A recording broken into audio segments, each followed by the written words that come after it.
Ibu bapak, saudari, saudara, para suster, bruder, frater, dan rekan imam yang dicintai Tuhan. Selamat malam, berjumpa lagi dengan program Api Karunia Tuhan, episode kelima, pengantar kitab suci Perjanjian Lama.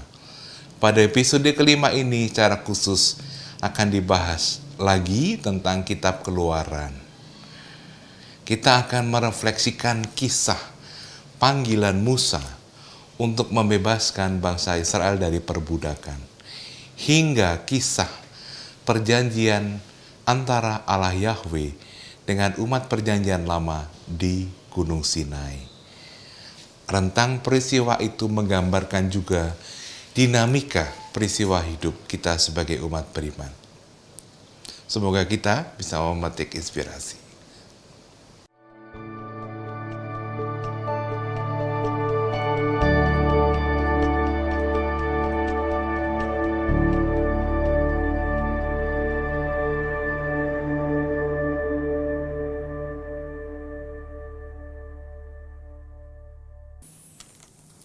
Saudari-saudaraku yang terkasih, kita sedang mencoba menelusuri sejarah umat Allah Perjanjian Lama, umat Israel. Mengapa kita perlu menelusuri kisah itu? Karena Perjanjian Lama praktis berisi mengenai asal-usul umat Allah Perjanjian Lama yang rentang waktu sejarahnya sangat panjang. Berbeda dengan perjanjian baru yang rentang waktunya katakanlah 100 tahun. Sementara rentang waktu perjanjian lama itu lebih dari 1000 tahun. Untuk memahami perjanjian lama, kita perlu melihat sejarahnya. Sejarah umat Allah perjanjian lama itu. Saya tahu ini tidak mudah, apalagi kalau kita melihat sejarah, karena belajar sejarah bangsa Indonesia saja kan sudah tidak mudah ya. Padahal ini kan sejarah modern. Nah, ini sejarah yang kita pelajari dari milenium kedua sebelum Masehi. Tetapi karena ini perlu, maka kita dengan segala macam tantangannya, kita coba pelajari dan mencoba juga menyederhanakannya. Kita sudah membaca sejarah dari panggilan Abraham yang kemudian diceritakan di dalam kitab Kejadian, dan kita semua tahu kitab Kejadian itu berakhir dengan beradanya anak-anak Israel, anak-anak Yakub di tanah Mesir. Itulah yang diceritakan sampai dengan kitab Kejadian bab 50. Itu sudah kita bicarakan dengan segala macam nuansanya. Kita juga sudah mulai membicarakan mengenai apa yang terjadi sesudah mereka itu berada di tanah Mesir, lalu kemudian di bawah pimpinan Musa keluar dari Mesir. Saya ingin mengulangi barang sebentar secara garis besar bahan-bahan yang sudah kita bicarakan. Sangat disederhanakan supaya mudah. Kita mulai dengan sejarah yang umum waktu itu. Secara singkat bisa dikatakan begini, untuk menjawab pertanyaan, mengapa anak-anak Yakub bisa tinggal di Mesir dan bahkan Yusuf menjadi seorang tanda petik petinggi di tanah Mesir? Jawabannya sederhana, karena pada waktu itu yang berkuasa di Mesir adalah orang-orang yang berasal dari Asia, bukan orang Mesir asli. Maka bisa dibayangkan keterbukaan para penguasa Mesir pada waktu itu terhadap tanda petik sesamanya orang-orang Asia bisa dipahami dengan mudah. Itulah sebabnya bahkan menurut kitab Kejadian bab 45 ayat 10, anak-anak Yakub itu diberi tanah yang paling subur di wilayah Mesir. Waktu itu dikutip kitab Kejadian bab 45 ayat 10. Engkau akan tinggal di tanah Gosen, dan akan dekat kepadaku engkau serta anak-anak dan cucu-cucumu, kambing-kambing domba dan lembu sapimu. Itu alasannya. Tetapi kemudian pada tahun 1575 sebelum Masehi, tahunnya tidak usah dihafalkan, orang-orang Hiksos yang berasal dari Asia ini diusir dari Mesir. Karena apa?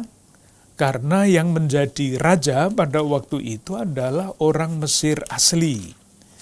Itulah yang diceritakan di dalam kitab Keluaran, bab 1 ayat 8. Jelas sekali, kemudian bangkitlah seorang raja baru memerintah tanah Mesir. Nah, ini raja baru inilah yang berasal dari Mesir. Raja baru inilah yang kemudian mengusir orang-orang Hiksos penguasa sebelumnya. Dan pada waktu itu sudah ada sebagian orang-orang Israel, anak-anak Yakub yang ikut terusir. Oleh karena itu di dalam kitab Keluaran bab 11 ayat 1, kalau membaca dengan teliti, ada kata-kata yang berbeda, yang mencerminkan situasi itu. Saya baca bab 11 ayat 1. Berfirmanlah Tuhan kepada Musa, aku akan mendatangkan satu tulah atas Firaun dan atas Mesir. Sesudah itu ia akan membiarkan kamu pergi. Jadi kata pergi, atau mungkin membebaskan diri, tapi pergi. Sementara kalimat berikutnya itu dipakai kata yang berbeda. Ia akan benar-benar mengusir kamu. Jadi ini kata mengusir itu rupa-rupanya menjadi menjadi semacam petunjuk bahwa pernah memang ada orang-orang yang diusir, bukan pergi membebaskan diri. Sesudah orang-orang Hiksos diusir, dan kemudian ada juga sebagian anak-anak Israel, anak-anak Yakub itu ikut di dalam rombongan pertama itu, sebagian besar anak-anak Yakub tinggal di Mesir. Apa yang terjadi? Tinggal di Mesir antara pengusiran dan kemudian Keluaran itu jangkanya panjang. Ketika mereka berada di Mesir, nasibnya sangat berbeda dibandingkan dengan ketika yang memerintah itu adalah orang-orang Hiksos. Bisa dibaca bab 1 ayat 11. Kitab Keluaran. Sebab itu, pengawas-pengawas Rodi ditempatkan atas mereka untuk menindas mereka dengan kerja paksa. Kerja paksa. Jadi orang-orang Yahudi, orang-orang Israel yang tinggal di Mesir diperlakukan seperti itu. Nah, tentu kemudian sejarah itu dibaca dengan kacamata iman. Apa yang terjadi? Bab 2 ayat 23 sampai 25. Kitab Keluaran. Lama sesudah itu matilah Raja Mesir. Ini nanti menjadi alasan mengapa Musa dapat memimpin bangsanya keluar dari Mesir, karena raja yang kuat dan keras itu sudah tidak ada. Raja-rajanya menjadi lemah, maka lebih mudah untuk memberontak. Tetapi yang mau dikatakan di sini adalah, tetapi orang Israel masih mengeluh karena perbudakan, dan mereka berseru-seru. Sehingga teriak mereka minta tolong karena perbudakan itu sampai kepada Allah. Jadi sejarah dunia biasa yang secara politik bisa dijelaskan dengan mudah, rajanya menjadi semakin lemah, maka semangat berteriak protes orang-orang Israel itu ya dengan sendirinya semakin lantang. Teriakan mereka sampai kepada Allah, dan kemudian bab 3 ayat 7 kitab Kejadian. Dan Tuhan berfirman, Aku telah memperhatikan dengan sungguh kesengsaraan umatmu di tanah Mesir. Dan aku telah mendengar suruhan mereka yang disebabkan oleh pengerah-pengarah mereka. Iya, aku mengetahui penderitaan mereka. Sebab itu, aku telah turun untuk melepaskan mereka dari tangan orang Mesir dan menuntun mereka keluar dari negeri itu ke suatu negeri yang baik dan luas dan selanjutnya. Bisa melihat ya, jadi dari segi politik Mesir memang lemah. Dari segi iman, peristiwa nanti keluarnya orang Israel dari Mesir itu diyakini sebagai bagian dari pelaksanaan janji Allah. Itulah sebabnya maka pada tahun 1250 sebelum Masehi, jadi masanya lama ya, peristiwa Eksodus, keluaran dari Mesir itu terjadi. Jadi ada dua sisi cara memandang. Siapa yang berperan di dalam pembebasan diri orang-orang Israel dari Mesir? Kita semua tahu namanya Musa. Cerita panggilannya nanti bisa dibaca sendiri dari bab 2 kitab Keluaran sampai dengan bab 3 atau bahkan bab 4 itu kisah panggilannya. Jadi bab 2, bab 3, bab 4 itu kisah panggilan Musa. Yang paling penting apa? Yang paling penting adalah panggilan itu diterima dan diyakini di dalam konteks pengalaman akan Allah, perwahyuan akan Allah. Ini penting sekali. Jadi nanti pun kalau kita berbicara pada zaman sekarang ini, orang-orang yang istimewa di dalam sejarah kekristenan, di dalam sejarah gereja, itu kekuatan dasarnya, entah para martir, entah orang kudus, akhirnya kembalinya kepada pengalaman akan Allah. Nah, pengalaman akan Allah itu dapat kita temukan di dalam diri Musa dengan proses ini. Ini saya ulang-ulang, mungkin sudah ini ketiga kalinya ya, karena itu bagi saya sangat penting.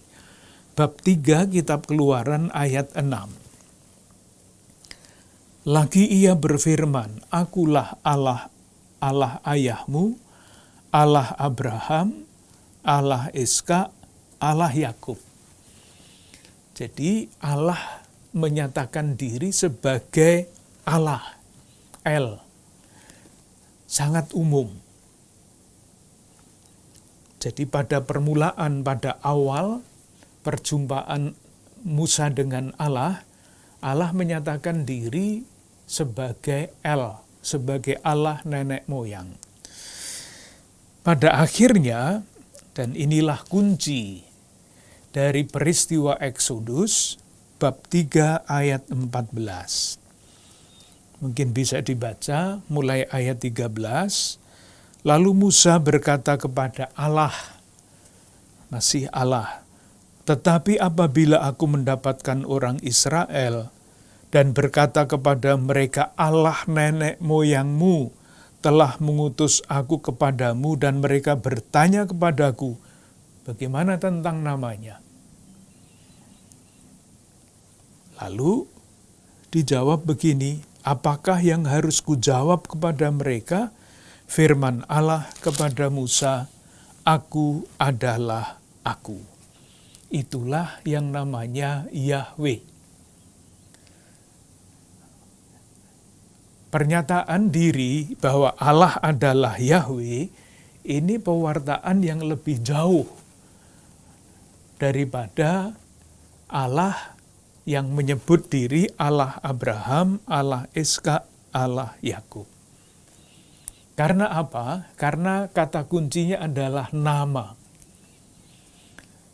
Ambillah contoh kalau seseorang sudah memberikan namanya kepada orang lain, nanti kalau dia dipanggil dengan nama itu, dia menoleh, dia bereaksi, karena sudah diketahui namanya. Ini berarti bahwa Allah membiarkan dirinya dipanggil oleh manusia dengan namanya itu. Dan Allah akan menjawab. Di dalam bahasa yang agak mentereng sedikit, sekarang ini Allah bisa didekati. Bukan Allah yang sangat jauh di atas sana yang tidak terdekati, tetapi Allah yang bisa disapa, dipanggil namanya. Inilah sekali lagi kunci dari perwahyuan yang baru. Selanjutnya Yahweh ini di dalam teks kitab suci kita diterjemahkan dengan kata Tuhan. Arti kata Yahweh itu adalah ada, maka namanya aku adalah aku. Kemudian firman-Nya, beginilah kau katakan kepada orang Israel itu, akulah aku, telah mengutus aku kepadamu. Aku, Yahweh berarti ada, menyertai, hadir, tidak diam, tetapi hadir membebaskan. Dan dengan demikian, Yahweh ini sedang akan melaksanakan janjinya yang kedua. Yang pertama, itu janji keturunan, maksud saya janji kepada Abraham, sudah. Sangat banyak keturunan Abraham, keturunan Ishak, keturunan Yakub di tanah Mesir. Yang belum adalah tanah air. Dan tanah air ini, janji untuk memberikan tanah air ini akan diberikan dengan pembebasan dari Mesir. Mungkin baik kalau kita baca bab 6 ayat 1 sampai 7.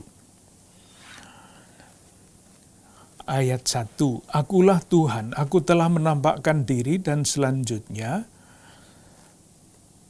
ayat 5, sebab itu katakanlah kepada orang Israel, akulah Tuhan, aku akan membebaskan kamu dari kerja paksa orang Mesir, melepaskan kamu dari perbudakan mereka, menebus kamu dengan tangan yang teracung. Ayat 6, aku akan mengangkat kamu menjadi umatku dan aku akan menjadi Allahmu, supaya kamu mengetahui bahwa akulah Tuhan Allahmu yang membebaskan kamu dari kerja paksa orang Mesir. Akan memberikan tanah terjanji. Itulah yang dikatakan pada ayat 4. Aku ingat akan perjanjianku. Di dalam proses dialog perwahyuan itu, ada proses yang sangat menarik. Sebetulnya proses pengutusan di dalam kitab suci itu mempunyai pola yang sama. Kalau misalnya ingat di dalam perjanjian baru yang paling mudah, ketika kita membaca Injil Lukas bab 5 ayat 1-11, pengutusan Simon, itu kan pada awal Yesus baru disebut guru. Kemudian pada akhir kisah, Yesus disebut Tuhan. Dan di tengah-tengahnya ada percakapan antara Yesus dengan Simon itu. Dan di dalam percakapan itu, dinamika perwahyuan menjadi jelas. Kita lihat proses yang sama terdapat di dalam kisah panggilan Musa ini. Yang menjadi dinamika majunya perwahyuan adalah Musa itu tidak diterima begitu saja oleh umat Allah perjanjian lama. Jadi tidak tiba-tiba diterima sebagai pemimpin mereka. Bisa kita lihat bab 3 ayat 13 Kitab Keluaran. Tetapi apabila aku mendapatkan orang Israel dan berkata kepada mereka, Allah nenek moyangmu telah mengutus aku, mereka bertanya kepadaku bagaimana tentang namanya. Ini kan sebetulnya meragukan. Musa, bab 4 ayat 1.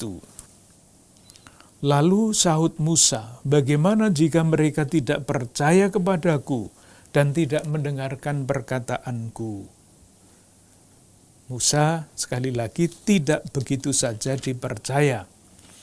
Bab 5 ayat 1-2. Lalu berkata kemudian Musa dan Harun pergi menghadap Firaun, lalu berkata kepadanya, beginilah firman Tuhan Allah Israel. Ayat 2, tetapi Firaun berkata, siapa Tuhan itu yang harus kudengarkan firman-Nya untuk membiarkan orang Israel pergi? Tidak kenal aku Tuhan itu. Nah, ketika ragu-ragu, maka ada mukjizat, sama kan? Ketika Simon itu ragu-ragu, lalu ada mukjizat penangkapan ikan yang ajaib itu. Nah, ini buktinya ada di mana? Kita semua tahu, masih ingat cerita waktu kita belajar membaca hikayat suci, ada tongkat yang jadi ular. Itu bab 4. Ayat 2-5.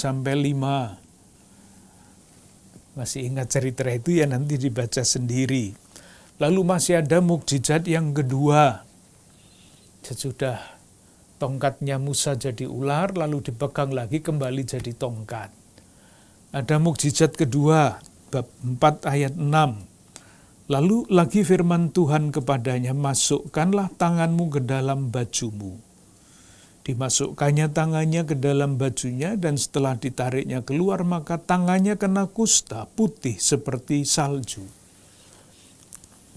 Sesudah itu firman-Nya, masukkanlah tanganmu kembali ke dalam bajumu. Musa memasukkan tangannya kembali ke dalam bajunya, dan setelah ditariknya keluar, maka tangan itu putih kembali seperti seluruh badannya. Mukjizat. Musa tetap tidak percaya, minta teman, dia ditemani Harun, masih tidak setuju, bab 5 ayat 22-23. Lalu saya baca bab 5 ayat 22-23. Lalu Musa kembali menghadap Tuhan, katanya, Tuhan, mengapakah kau perlakukan umat ini begitu bengis? Mengapa pula aku yang kau utus? Sebab sejak aku pergi menghadap Firaun untuk berbicara atas namamu, dengan jahat diperlakukannya umat ini. Masih ragu-ragu. Tapi kemudian diputuskan pada bab 5 ayat 24. Tetapi Tuhan berfirman kepada Musa, sekarang engkau akan melihat apa yang akan kulakukan kepada Firaun. Sebab dipaksa oleh tangan yang kuat, ia akan membiarkan mereka pergi. Ya, dipaksa oleh tangan yang kuat, ia akan mengusir mereka dari negerinya. Inilah panggilan Musa. Panggilannya. Nah, sekarang bagaimana panggilan itu dijalankan? Kisah lanjutannya. Nah, sesudah utusan akhirnya diterima, mulailah, nah ini bahan yang baru, mulailah yang namanya pelarian, pembebasan di bawah pimpinan Musa. Nanti silahkan membaca sendiri Allah membuat mukjizat dengan tulah-tulah itu. Kemudian tulah yang ke-10, bab 11 kitab Keluaran, ayat 1 sampai 10, tulah itu diberitahukan, belum dilaksanakan. Nah, ketika tulah diberitahukan, bab 11, bab 12 kitab Keluaran menyusul petunjuk tentang perayaan Paskah.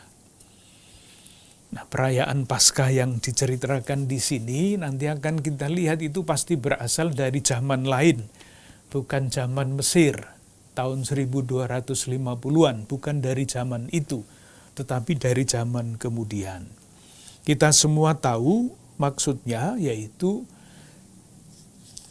orang-orang Israel yang merayakan Paskah mesti menyembelih domba dengan syarat-syarat.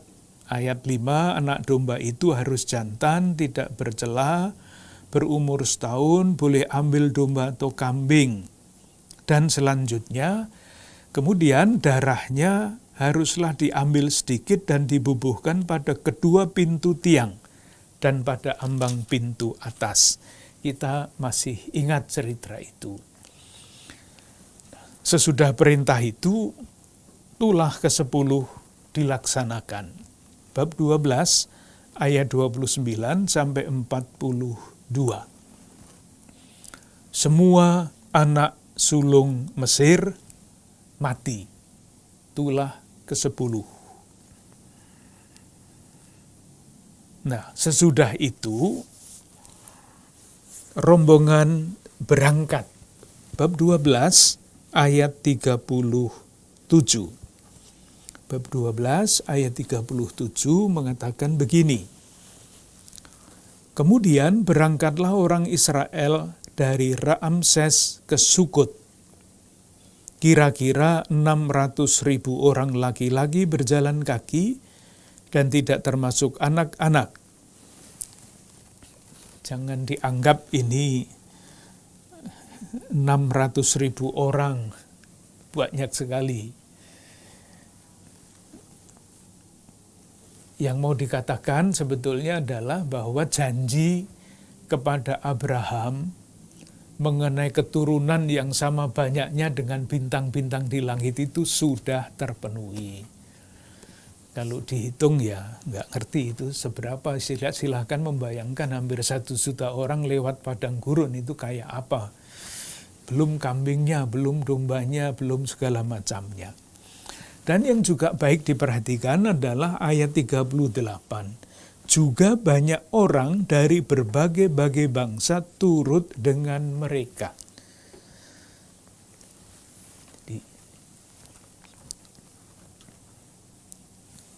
Jalannya lewat mana? Lewat jalan panjang. Bab 13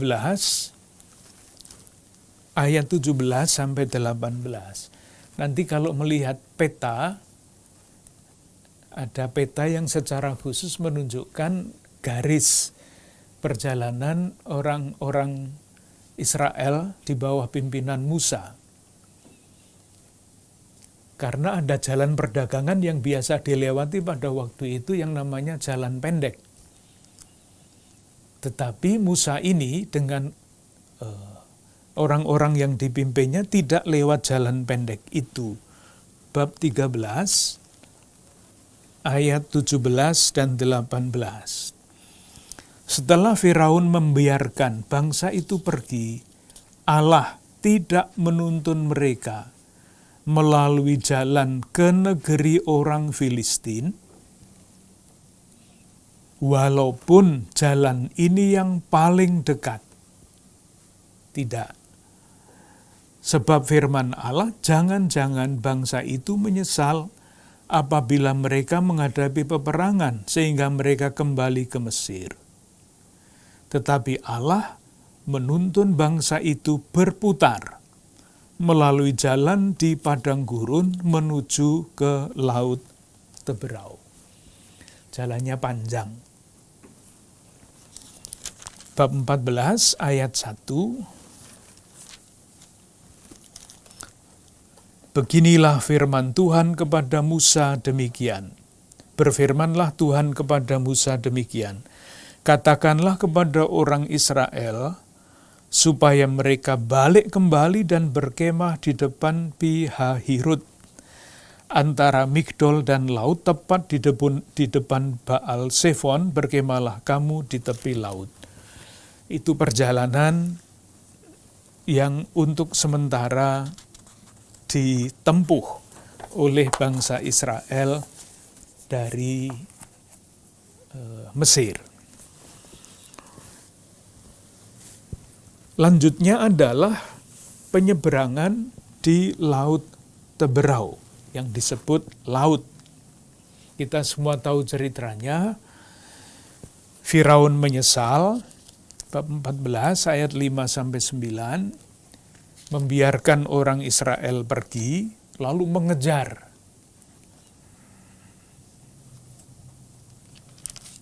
Israel putus asa lagi. Kita baca bab 14 ayat 10-12 ini kembali lagi. Nanti bisa dijadikan bahan renungan yang tersendiri bahwa menjadi merdeka itu tidak mudah. Dan seringkali orang lebih senang menjadi budak daripada menjadi orang merdeka. Itu berkali-kali disebut di dalam kitab suci, di dalam proses pembebasan ini. Misalnya, bab 14 ayat 10-12. Ketika Firaun telah dekat, orang Israel menoleh, maka tampaklah orang Mesir bergerak menyusul mereka. Lalu sangat ketakutanlah orang Israel, dan mereka berseru-seru kepada Tuhan, dan mereka berkata kepada Musa, "Apakah karena tidak ada kuburan di Mesir, maka engkau membawa kami untuk mati di padang gurun ini? Apakah yang kau perbuat itu terhadap kami dengan membawa kami keluar dari Mesir? Bukankah ini telah kami katakan kepadamu di Mesir, janganlah mengganggu kami dan biarlah kami bekerja pada orang Mesir, sebab lebih baik bagi kami untuk bekerja pada orang Mesir daripada mati di padang gurun." Bisa merasakan ya,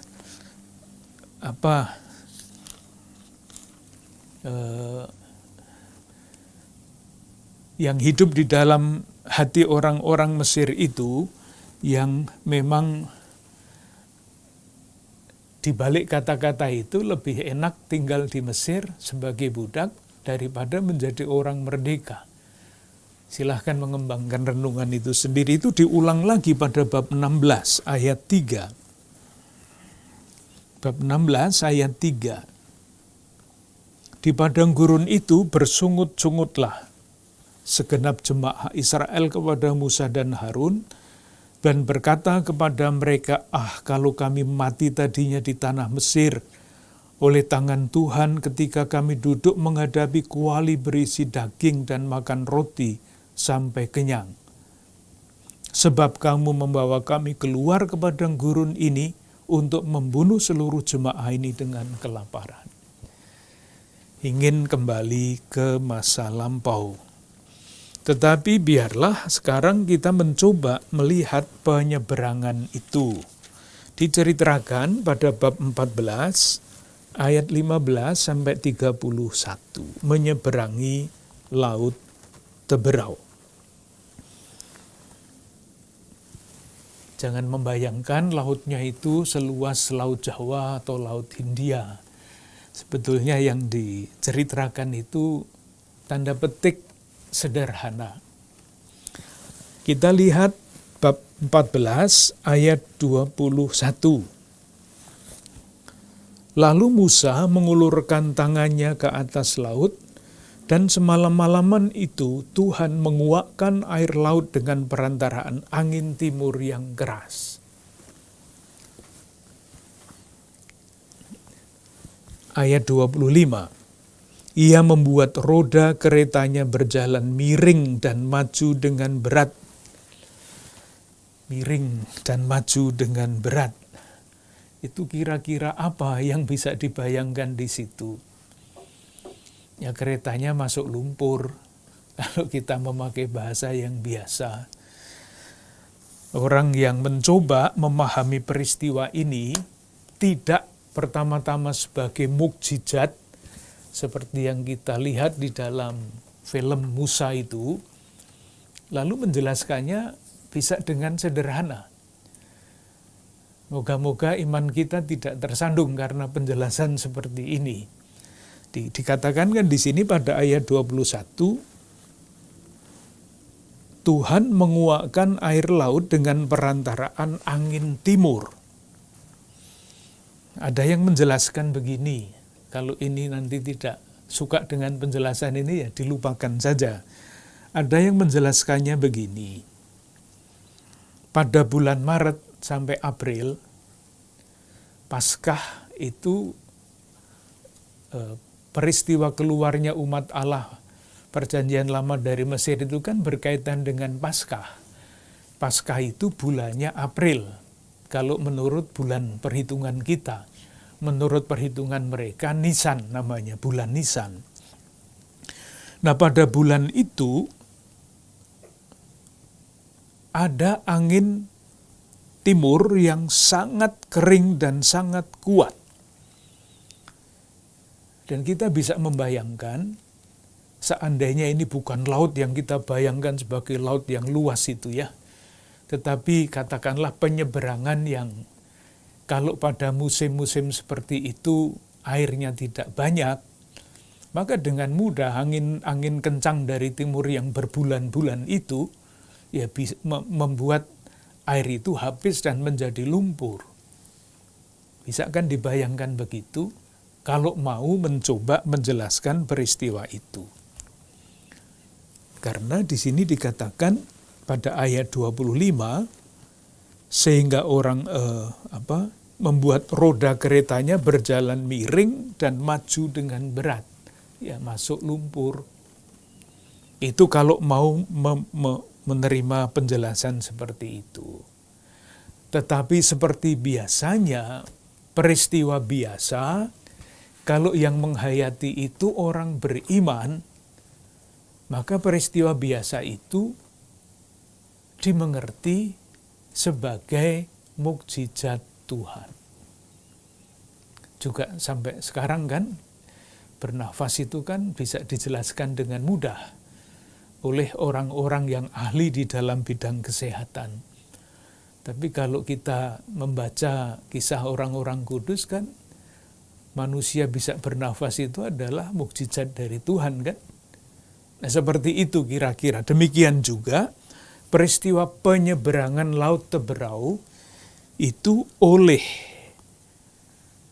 orang-orang Israel yang melihatnya dengan kacamata iman sebagai karya agung Tuhan.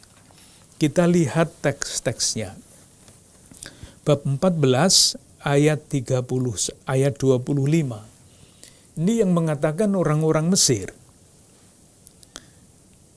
Marilah kita lari meninggalkan orang Israel, sebab Tuhanlah yang berperang untuk mereka melawan Mesir. Pengakuan oleh orang-orang Israel. Bab 14 ayat 31.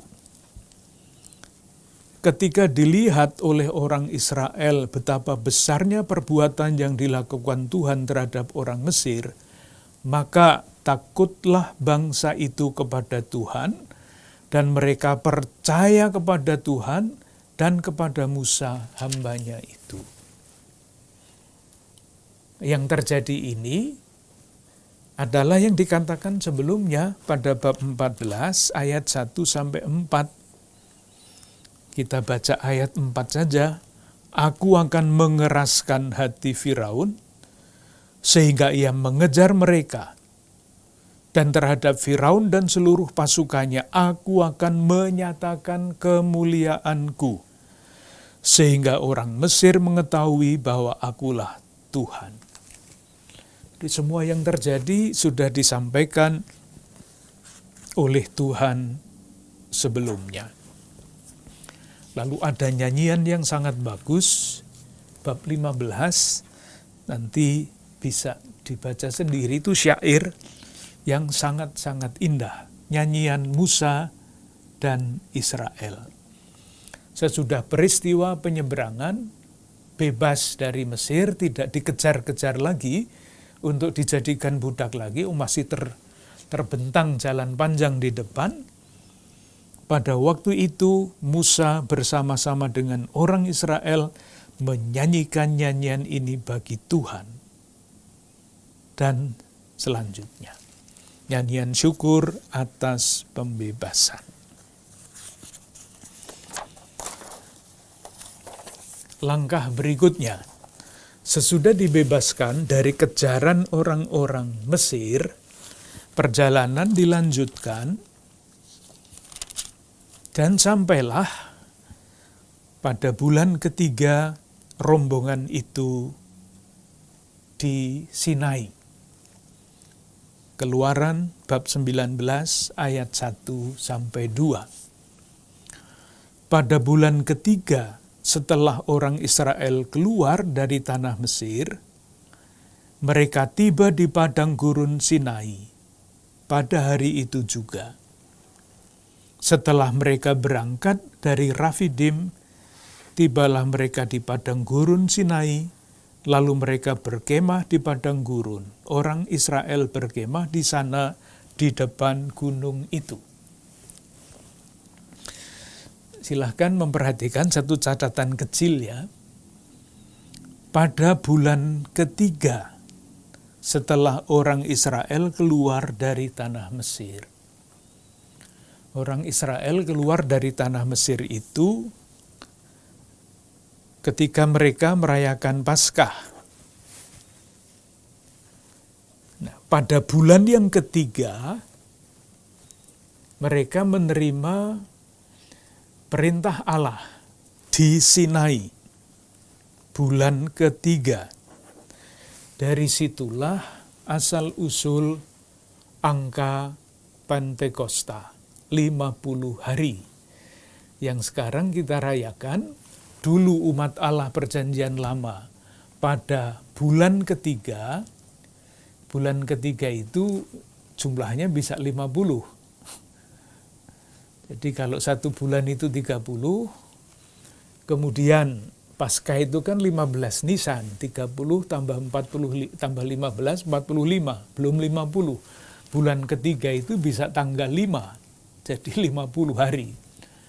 Nah, pada perjanjian lama, pada hari ke-50, umat Allah perjanjian lama menerima hukum Sinai dari Tuhan. Nah, kemudian di dalam kehidupan Kristiani, Pentakosta, 50 hari sesudah Paskah, gereja menerima hukum baru, bukan hukum yang ditulis pada loh batu, tetapi hukum yang ditulis di dalam hati, yaitu Roh Kudus. Dari situ angka 50 Pentakosta berasal dari bab 19 ayat 1 sampai 2 ini. Nah, yang terjadi di sini sama. Musa, sebelum dia memimpin umat Allah perjanjian lama menjadi pengembala kambing, itu kan mengalami perwahyuan Allah yang tadi sudah kita bicarakan. Dari Allah Abraham, Ishak, Yakub. Di mana itu? Di Gunung Horeb, ya di Sinai ini. Gunung Horeb dan Sinai itu sama. Kemudian ketika dia memimpin umat Allah perjanjian lama keluar dari Mesir, berhenti di Sinai. Dan di sini ia berjumpa lagi dengan Allah bersama-sama dengan umatnya. Hanya perjanjian, hanya pengalaman perjumpaan dengan Allah itu dirumuskan di dalam bentuk perjanjian. Bisa dibayangkan apa tidak? Pengalaman akan Allah itu kan bisa diungkapkan dengan berbagai macam cara. Nah, salah satu cara adalah yang dialami dari Allah, perwahyuan diri Allah, kehendak Allah. Di ketika orang mengalami Allah, dia menangkap kehendak Allah. Kehendak Allah itulah yang kemudian dirumuskan di dalam perjanjian Sinai. Moga-moga yang ingin saya sampaikan bisa mudah ditangkap. Di dalam perjumpaan dengan Tuhan, orang dapat menangkap kehendaknya. Nah, kehendak Allah yang ditangkap di dalam pengalaman akan Allah itu, di dalam perjumpaan dengan Allah itulah kemudian ditulis, dirumuskan. Sama seperti mistikus-mistikus gereja yang mengalami persatuan mistik dengan Allah, menulis buku-buku yang sekarang dipelajari sebagai buku-buku orang-orang mistik di dalam gereja. Bab 19, ayat 3 sampai dengan ayat 6. Ini perlu dibaca supaya jelas apa yang tadi saya sampaikan. Lalu naiklah Musa menghadap Allah, dan Tuhan berseru dari gunung itu kepadanya, "Beginilah kau katakan kepada keturunan Yakub, dan kau beritakan kepada orang Israel." Ini yang ditangkap oleh Musa di dalam perjumpaan itu. "Kamu sendiri telah melihat apa yang kulakukan kepada orang Mesir, dan bagaimana aku telah mendukung kamu di atas sayap Raja Wali, dan membawa kamu kepadaku. Jadi, sekarang," nah ini janjinya, perjanjiannya, "jika kamu sungguh-sungguh mendengarkan firman-Ku dan berpegang pada perjanjian-Ku, maka kamu akan menjadi harta kesayangan-Ku sendiri dari antara segala bangsa, sebab Akulah yang empunya seluruh bumi. Kamu akan menjadi bagiku kerajaan imam dan bangsa yang kudus. Inilah semuanya firman yang harus kau katakan kepada orang Israel." Ini jadi pengalaman yang pertama pada Keluaran bab 3 itu meyakinkan Musa bahwa dia mestinya siap diutus. Pengalaman dasar. Pengalaman akan Allah di sini, Musa menangkap maksud Allah. Membuat perjanjian, dirumuskan di dalam perjanjian. Dan rumus seperti ini, nah kembali sekarang kita ke sejarah ya, referensi sejarah. Perjanjian-perjanjian seperti ini di lingkungan masyarakat pada waktu itu, artinya kelompok-kelompok masyarakat atau bangsa-bangsa kecil pada waktu itu biasa. Jadi ada raja besar, dan raja besar itu mempunyai taklukan-taklukan yang namanya raja vasal, raja bawahan.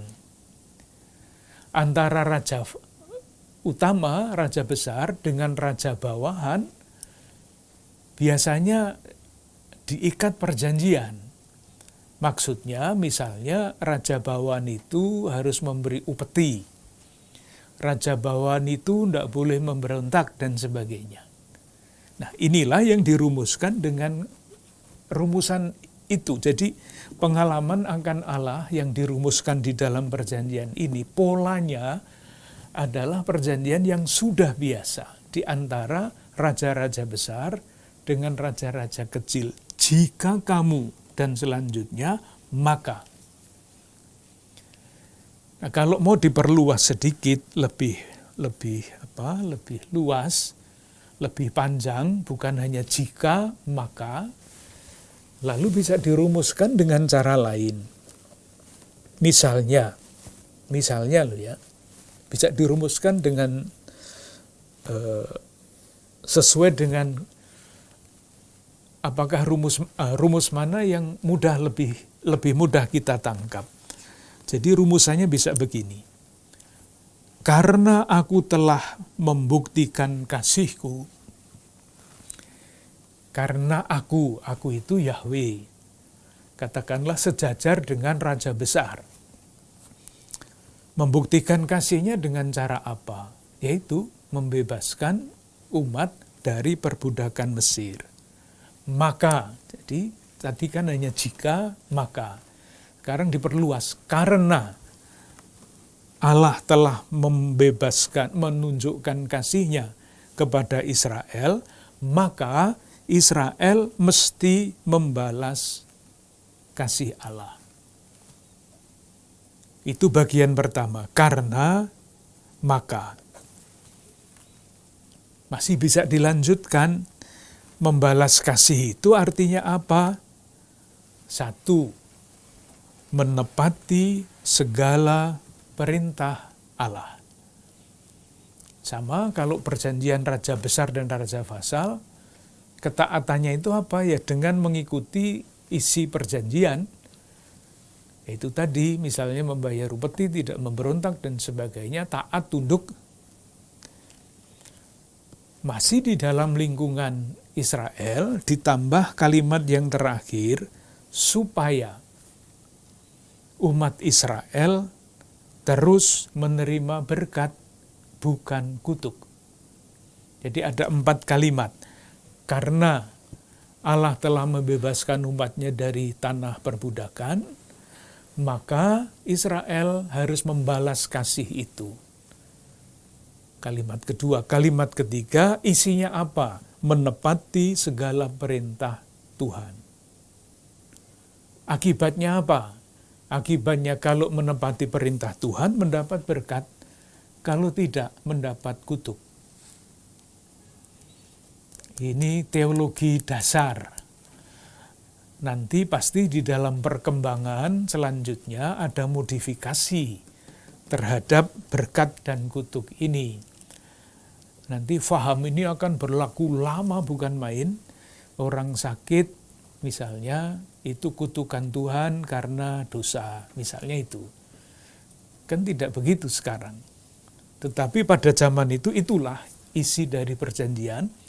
Maka nanti kalau kita membaca sejarah Israel, kalau umat itu mulai menyembah dewa lain, pasti mereka akan menderita kesulitan besar, entah ditaklukkan musuh, entah apapun menjadi akibatnya. Sekali lagi, ini zaman dulu, rumusannya seperti itu, dan akan ada perkembangan. Bahkan di dalam perjanjian lama sendiri akan ada perkembangan itu. Perjanjian itu pada bab 24 kitab Keluaran diresmikan. Peresmian perjanjian itu tentu dengan percikan darah. Janji umatnya seperti apa? Ayat 3 bab 24 sampai dengan ayat 3 dan ayat 7 misalnya. Ayat 3 saya baca. Maka datanglah Musa dan memberitahukan kepada bangsa itu segala firman Tuhan dan segala peraturan itu. Maka seluruh bangsa itu menjawab serentak, segala firman yang telah diucapkan Tuhan itu akan kami lakukan. Janjinya umat. Itu tadi menepati segala perintah. Ayat 7. Diambilnyalah kitab perjanjian itu, lalu dibacakannya didengar oleh bangsa itu, dan mereka berkata, segala firman Tuhan akan kami lakukan dan akan kami dengarkan.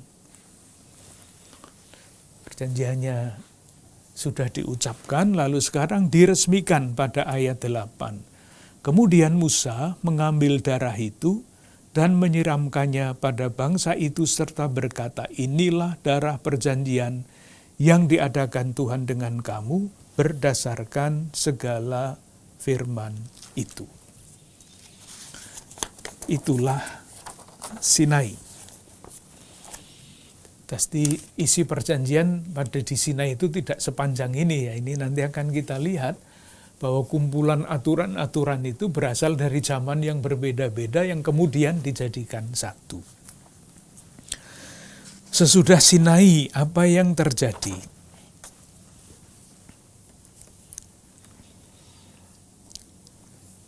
Yang pertama, mungkin baik kalau kita perhatikan mengapa di dalam peristiwa ini diikat perjanjian dengan segala macam peraturan-peraturan itu. Jawabannya ada dua. Yang pertama, ketika suatu kelompok mempunyai aturan-aturan yang sama, yang ditaati oleh macam-macam kelompok itu. Ingat, ini 12 suku ya. Dan masing-masing suku itu berdiri sendiri, punya wibawa sendiri-sendiri. Ketika semua kelompok itu berpegang pada peraturan yang sama, maka identitas jati diri kelompok itu akan semakin kelihatan. Sekali lagi, silahkan membayangkan ada 12 suku mempunyai watak yang berbeda-beda, mempunyai sejarah yang berbeda-beda. Ketika aturannya jadi sama, maka mereka pasti semakin sadar akan jati diri yang mengikat kebersamaan itu. Itu satu. Penting sekali. Silahkan membayangkan ketika bangsa Indonesia dulu dengan segala macam sukunya, akhirnya memproklamasikan satu nusa, satu bangsa, satu bahasa. Menggunakan satu bahasa, tidak bahasa lain-lain. Ikatan yang sangat jelas. Yang kedua, peraturan-peraturan itu menunjukkan perkembangan kesadaran moral bangsa itu. Ketika bangsa-bangsa lain belum mempunyai aturan-aturan semacam ini, umat Allah Perjanjian Lama sudah mempunyai peraturan-peraturan itu. Macam-macam peraturan. Yang paling mudah dibayangkan, istimewa, adalah mengenai kehidupan bersama. Perhatian kepada orang-orang asing. Israel mempunyai aturan-aturan itu, menunjukkan perkembangan kesadaran moral yang lebih maju dibandingkan dengan bangsa-bangsa lain pada waktu itu. Nah, hukum-hukum itu kita temukan di dalam kitab Keluaran tadi bab 20 ke-10 firman. Itu pendek, hanya sampai ayat 17. Bab 20 ayat 1 sampai 17. Tetapi kemudian kalau kita lihat berikutnya, aturan-aturan itu berkembang. Bab 20 ayat 22. Peraturan tentang kebaktian itu pasti belum ada pada zaman Gunung Sinai. Tentang hak budak Ibrani dan selanjutnya tentang harta sesama manusia bab 22.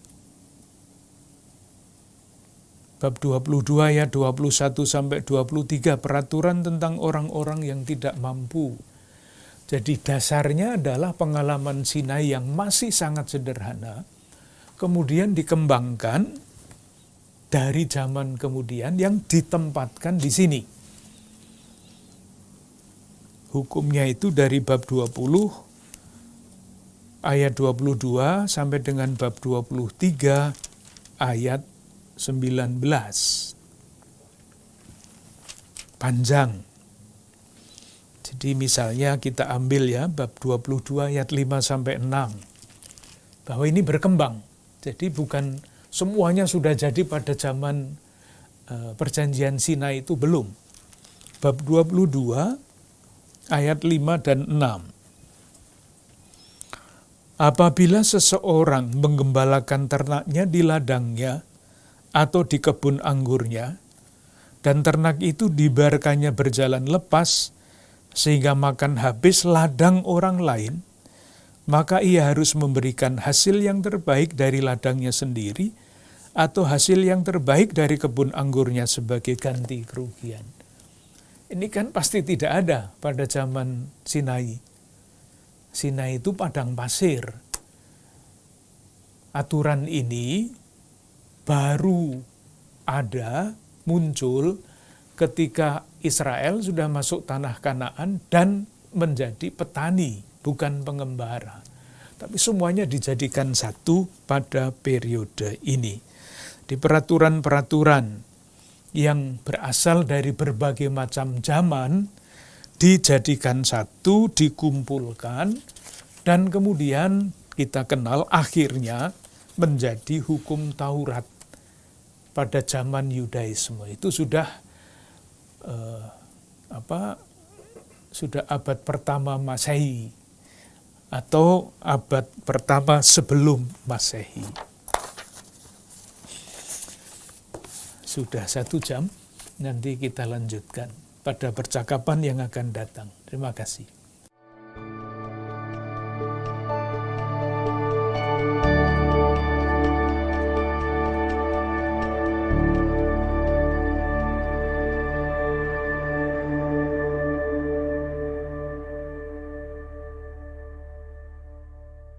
Saudara-saudari yang dikasihi Tuhan, peristiwa-peristiwa dalam hidup kita di keseharian juga menjadi sarana bagi kita untuk memperdalam iman kita.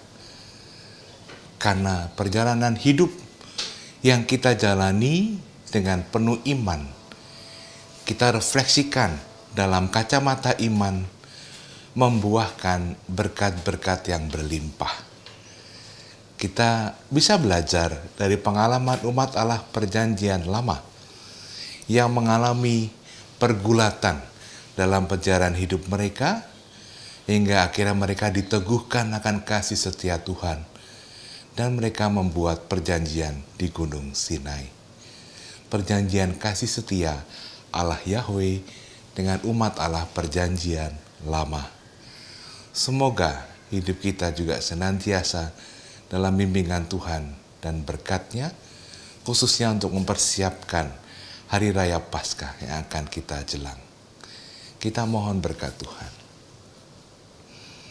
Allah yang Maha Kasih mencurahkan bimbingan, perlindungan, dan berkat-Nya ke atas kita, keluarga, dan komunitas kita dalam nama Bapa, Putra, dan Roh Kudus. Amin. Terima kasih, selamat malam.